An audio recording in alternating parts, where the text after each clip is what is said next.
Hey YouTube, Josh and Ninja here for another treatment for swimmers video. So today the muscle we are working on is called Serratus anterior. So what does it look like? It is a muscle that is like a serrated knife. So it's got all these jagged points and it attaches to your first 9 ribs. So it's like that. It comes around the body like this, quite deep, so it's under Ninja's lat. And it attaches to the inside of the underside of the medial border of the scapula. So Ninja pretty much just demonstrated what it does. So do that again, Ninja. Like that.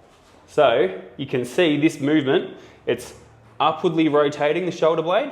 So it's bringing the bottom corner of this shoulder blade up and it's protracting the shoulder. So it's bringing it around the rib cage. So it's doing this movement.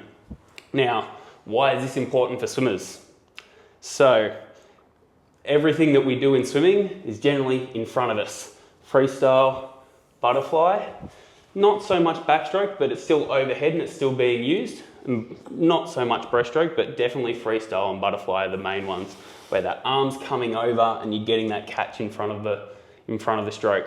Now, if this muscle here is particularly tight and contracted, other muscles like your upper traps, the lev scap, deltoids, pec, that move that shoulder girdle as well, are going to get overworked, going to get tight, going to get sore. So let's get into treating it. Ninja, what I'm going to do, I'm going to grab your arm, just relax it for me, nice and soft, there we go.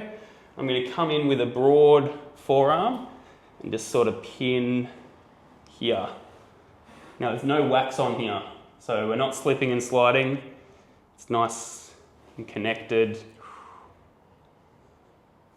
It's an area that often gets neglected. People look at the superficial muscles, the lats, the traps and those sort of things, but this is quite deep, so we want to take our time with it. How's it feeling, Ninja? Fucking brutal. Connected. It's a nasty one at times, but the range of motion that people can get from getting this treated is night and day. Night and day. Contrast. I've seen it with a lot of my swimming clients as well. This is super beneficial. It's like it's trapped in there, potential's trapped in because you can't move as well. Yeah. Yeah, so we can create that range of motion a lot more. And you look at the best swimmers in the world. Michael Phelps no longer races, but you can't argue with his record of 28 gold medals. 28 medals, 21 of them gold at an Olympic level, and used to hold, I think, 7 world records at one point. Look at his range of motion. If you ever see a photo of him, his arms are able to extend well behind the body, which means you're able to get into a good streamline, create less drag in the water compared to someone who's a bit stiffer, a bit more rigid. They can't get that streamline, so that body has just got all this frontal resistance from the pressure of the water. Does he still have any world records? No, actually, funny that, it's incredible to think that the people that you look at and think they're the greatest and no one's ever going to beat those times. It just takes one person to break one of them. And then they go, oh, he's not invincible. So whilst he used to hold all those world records, all of them have now been broken. Whoa. Which is crazy. And then people go, oh, that time's not going to get beaten again. Someone's just beaten Phelps' record. Oh, that's fantastic. No one's ever going to do that. And then someone does. It's just evolution of sport. People continue to get better. Hopefully, they're getting this sort of work done and then they can get even better again. How are we doing there, Ninja? Good. Yeah. So we're not doing too much moving. I'm putting my pressure up towards his shoulder because that just is what naturally feels what he might need. Some people might need that force to come down So it might be more down towards the hip, or sometimes they need it more down towards the table. So it's just, once you're at that depth, it's then playing with your client, experimenting, going on that archaeological dig, looking for those gold mines. Yeah. Exploring, innit? Yeah, exactly. Trying to find things. But still sticking to the MMT philosophies as well. You know, you've got that saying of attachment is the source of all suffering. Yeah. So that's where we're going. We're going to where those muscles attach to the bone, where it can make a difference there. Alrighty. Just going to slowly sink out of that. Can see a little bit of redness coming up from where my arm's been, which is good. Now what we're going to do is we're going to take it into a little bit of length. So the lat is now going to be sort of at stretch a little bit, but we're going to still come in this way, sort of still working serratus, but we're going to have to push a little bit through lat to get there, and then move it a little bit to the side. But again, just sort of getting some slightly different fibers here as well. Checking in with Ninja, how we going there, mate? Good. Good. Yeah, I can feel stretch, nervy a bit.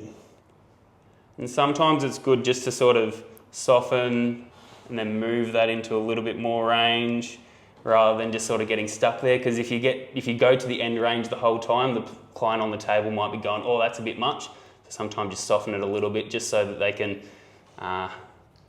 adapt. And then you try and stretch it again. The good old pin and stretch movement.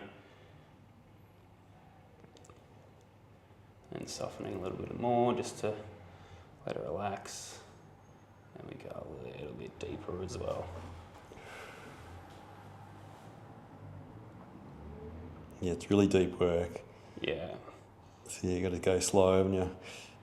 Well, that's it. We don't want to be injuring the client. We don't want people coming in saying, I saw Josh and he'd bash me up. We want people going, Josh was professional, got in there and did what he had to do, but I feel better for it.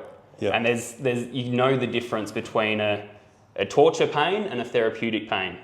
Yeah. And it's a fine line at times, but we want to push into that therapeutic sensation where we're making change. Good, Ninja. So it's a little bit of a drag now as I'm coming down, because these fibres don't seem as stiff and tight as the ones that are a bit higher up. So it's just sliding a bit easier. And I'll slowly come out of that one as well. And now, just to mix it up a little bit, I'm actually going to get Ninja to go onto his back. So I'll get you to roll onto your back for me.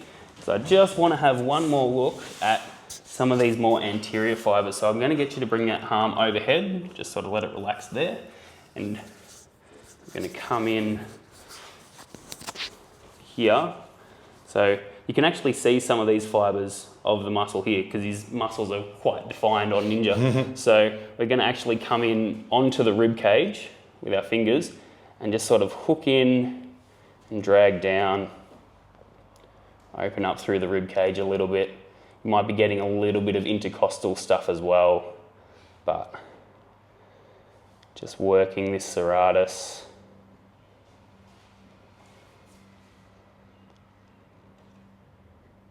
Like so. Feels good. Feels good. Nice and connected. And when I've had this done to me, it feels like, it doesn't feel painful or anything, but it feels like the rib cage is opening up. Now, again, for swimming, breathing is important. Having the ability for that rib cage to expand, to get air in, your head takes that short little breath and then it's underwater again, and you can't breathe underwater. We're not Aquaman. So,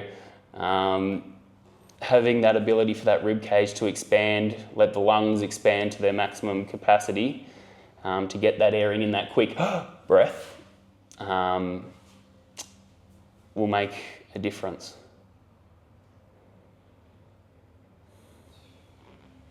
Good ninge. You can see that it's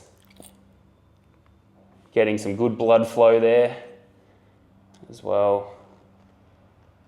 So you're kind of saying that all swimmers should be getting bodywork? Yeah, absolutely. Athletes in general? Athletes in general. Yeah. Like, my background's in competitive swimming, but all athletes in general, regardless of if you've got an injury, for maintenance, like maintenance is important.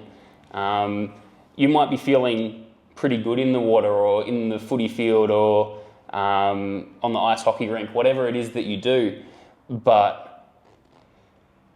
the benefit of this can make you go from being good to being great.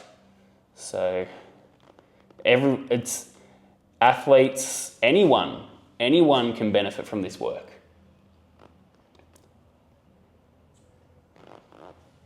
Good. I'll just finish that drag off. I could continue it all the way around and sort of get a bit more of the lat fibers, but then the lats does start to get a little bit in the way. So I'm just gonna sink out of that. And let Ninja take a few deep breaths and tell me what he feels. Just feels so different. Yeah. Left to right. Bit of contrast, isn't it? Yeah, that's a really good way of knowing that it's doing something, is feeling the other side in comparison, how it moves and when you breathe and move. So yeah, it's good. Now, obviously, in a real treatment, we'd look at both sides for video's sake and stuff. We'll only keep it to the one. We'll probably do the other one off camera. But that's just a little bit of a snippet of Serratus anterior treatment, the hidden muscle that can help that shoulder move more freely and get you swimming faster. So if you need any of this sort of work, come in and see us. Get it done. Done.